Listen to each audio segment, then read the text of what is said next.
បងប្អូនខ្ញុំឆ្ងល់ដល់ហើយការកាត់តិចក្រាញ់មនុស្សប្រុសខ្ញុំអ្នកទទួលខ្ញុំអ្នកកាត់ខ្ញុំអ្នកធ្វើតាមិនមនុស្សមួយចំនួនណាដូចត្រង់រើសអាវខ្ញុំហ៎គ្រាន់តែកាត់តិចក្រាញ់មនុស្សប្រុសមានអីអាក្រក់មើលនេះសិតតែជាការងារដែលសិតចរិតខ្ញុំអត់មានអីត្រូវខ្មាស់គេទេសម្រាប់គោលបំណងខ្ញុំរាល់ថ្ងៃនេះខ្ញុំកាត់តិចក្រាញ់មនុស្សប្រុសមិនថាស្រីមិនថាប្រុសមិនថាចាស់មិនថាក្មេងទេខ្ញុំកាត់ឲ្យទាំងអស់ឲ្យតែបងទាំងអស់គ្នាមានបញ្ហាសម្រាប់ខ្ញុំការរើសអើងគឺអត់មាននៅក្នុងខួរក្បាលខ្ញុំហ្មងខ្ញុំនិយាយមែនហើយមិនដូចធុងអើយប្រវាចិត្តស្អិតត្រង់មួយខ្ញុំម៉េះគ្រាន់តែខ្ញុំកាត់តិចក្រាញ់មនុស្សប្រុសសោះមិនប្រុសអត់មានបេះដូងហ៎មើលបងប្រុសទាំងអស់គ្នាដែលគាត់មកកាត់តិចក្រាញ់នៅក្នុងហាងខ្ញុំតែមានអ្នកដែលគេនិយាយអញ្ចឹងបែរមានអារម្មណ៍មិនដែរបងបើសម្រាប់ខ្ញុំវិញខ្ញុំនិយាយមែនមនុស្សប្រុសមនុស្សស្រីយើងមនុស្សដូចតែគ្នាទេបើឡែងនៅតែរើសអើងថាអូយមនុស្សប្រុសខ្ញុំមិនកាត់ទេខ្ញុំធ្វើតែមនុស្សស្រីទេកាត់តិចក្រាញ់មនុស្សប្រុសមើលទៅអាក្រក់មើលសម្រាប់ខ្ញុំអត់មានអីអាក្រក់មើលទេខ្ញុំបានឲ្យតែបងប្រុសគាត់មកធ្វើកញ្ចក់នៅហាងខ្ញុំមិនកាន់តែច្រើន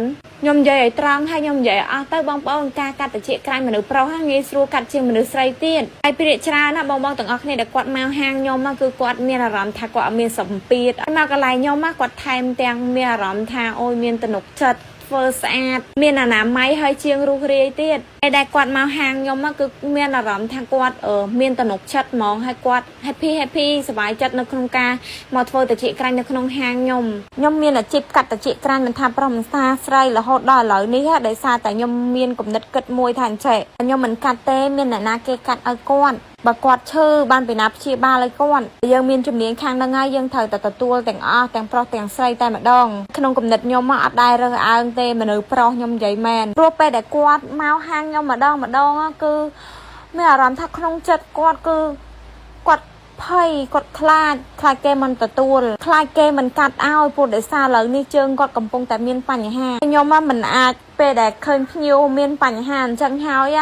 បងខ្ញុំអត់ធ្វើទេខ្ញុំអត់ធ្វើអត់មានអាចនិយាយចឹងកើតទេខ្ញុំនិយាយមែនហើយខ្ញុំក៏គ្មានគំនិតថាពេលដែលគាត់មកខ្ញុំនឹងនិយាយបែបហ្នឹងទេហើយខ្ញុំកាត់តិចក្រាញ់បងប្អូនតាំងពី2018តែអ្នកស្គាល់ខ្ញុំគឺទៅតែ2020នេះទេស្គាល់ខ្ញុំច្រើនខ្លាំងមែនតើខ្ញុំនិយាយត្រឡប់ទៅក្រោយវិញតាំងពី2018មកបងប្អូនខ្ញុំនិយាយមែនឃើញអ្នកដែលគាត់កាត់តិចក្រាញ់នៅ